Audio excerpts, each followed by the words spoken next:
नमस्कार, मैं आयुष त्रिवेदी मृदुभाषी में आपका स्वागत करता हूं। राजस्थान का सियासी संकट फिलहाल तो टल गया है, यानी कि बागी हुए सचिन पायलट ने घर वापसी कर ली है। इस घटनाक्रम के बारे में हम आपको विस्तार से बताते हैं। 32 दिन पहले सचिन पायलट समेत उनके 23 समर्थक विधायक बागी होकर हरियाणा के एक होटल में ठहरे थे। कारण ये था कि राजस्थान राज्यसभा चुनावों के दौरान विधायकों की खरीद फरोख्त के मामले में एसओजी द्वारा सचिन पायलट को नोटिस भेजा गया और इसलिए वो अशोक गहलोत से नाराज होकर खुद दिल्ली चले गए और अपने समर्थक विधायकों को हरियाणा भेज दिया। इस बारे में दिल्ली में उन्होंने पार्टी के आलाकमान नेताओं से बात करने की कोशिश की, लेकिन हो नहीं पाई।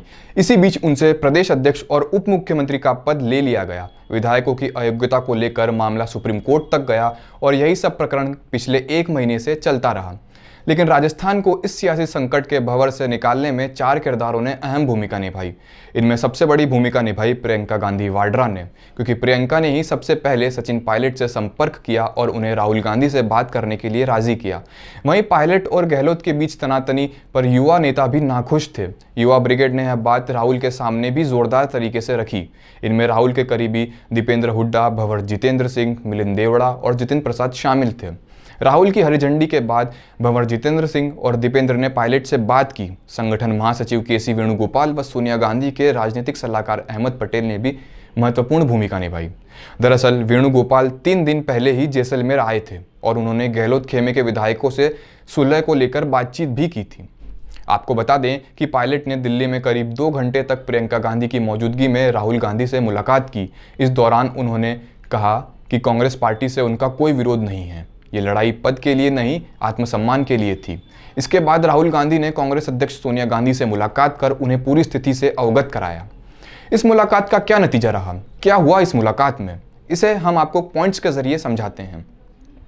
राहुल गांधी से समझौते में यह तय हो गया है कि मुख्यमंत्री तो अशोक गहलोत ही रहेंगे। हालांकि सारी बगावत इसी मुद्दे को लेकर हुई थी कि गहलोत को मुख्यमंत्री पद से हटा दिया जाए। सचिन पायलट को क्या पद मिलेगा अभी यह तय नहीं हुआ है। सूत्रों की माने तो उन्हें वापस डिप्टी सीएम और प्रदेशाध्यक्ष का पद दिए जाने की संभावना बहुत कम है। हालांकि राजनीतिक जानकारियां कह रहे हैं कि उनके खेमे से 2 उप मुख्यमंत्री बनाए जा सकते हैं और उन्हें केंद्र में बड़ी भूमिका मिल सकती है। प्रदेश में सरकार चलाने के लिए 3 सदस्यीय कमेटी गठित होगी। इसमें कौन सदस्य होंगे अभी उनके नाम तय नहीं है। यह कमेटी बागी विधायकों की समस्याएं दूर करेगी। चौथा, सचिन पायलट का समर्थन करने वाले 18 कांग्रेस विधायकों को प्रदेश सरकार या संगठन में अहम जिम्मेदारी दी जा सकती है। किसे क्या पद मिलेगा अभी यह तय नहीं हुआ है। इस घटनाक्रम के बाद जाहिर है कि राजनीतिक बयानबाजियां भी हुई। मुख्यमंत्री अशोक गहलोत की मंगलवार को पहली प्रतिक्रिया सामने आई। गहलोत ने कहा कि जो लोग वापस आए हैं वो किन परिस्थितियों में गए थे, इस बारे में मुझे पता नहीं। मुझसे क्या नाराजगी थी, अगर मैं मुख्यमंत्री हूं तो ये मेरी जिम्मेदारी है कि मैं सबकी समस्याएं दूर करूं। उन्होंने आगे कहा कि सब कुछ हाईकमान ने तय किया है, इसके बाद अब आगे की रणनीति बनेगी।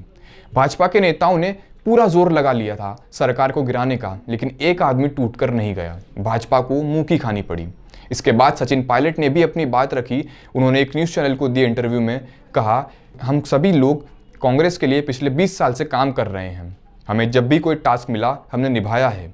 हमारे कुछ इश्यूज थे जो हमने उठाए। जहाँ तक घर वापसी की बात है, अगर किसी ने कोई सीमा लांघी हो या पार्टी छोड़ने की बात कही हो तो इसका सवाल ही नहीं उठता। निकम्मे और नाकारे वाले बयान पर पायलट ने कहा कि भाषा की एक मर्यादा बनाकर रखनी चाहिए। कम से कम उस सीमित दायरे में रहकर अपनी बात को रखना चाहिए। मुझे लगता है जिस प्रकार टकराव की स्थिति पैदा की गई, कुछ शब्दों का इस्तेमाल किया गया, वो दुर्भाग्यपूर्ण था। करीब 1 महीने चली राजस्थान की सियासी जंग तो खत्म हो गई, लेकिन इससे लोकतंत्र बिखर गया, क्योंकि इस दौरान दिखने वाली राजनीति के भ्रष्टाचार ने तंत्र को तो जीत दिला दी। जिन लोगों से लोकतंत्र बना है वे हार गए। इन 31 दिनों में जब कोरोना अपने चरम पर था और जनता को अपने जनप्रतिनिधियों की सबसे ज्यादा जरूरत थी, तब उनमें से कुछ तो होटलों में बंद थे और कुछ उन्हें खरीदने के लिए बोलियां लगा रहे थे। उम्मीद है राजनीति का यह युद्ध विराम स्थायी होगा। आप बने रहिए मृदुभाषी के साथ। धन्यवाद। ताज़ा खबरों के लिए हमारे चैनल को सब्सक्राइब कीजिए, लाइक कीजिए और शेयर कीजिए।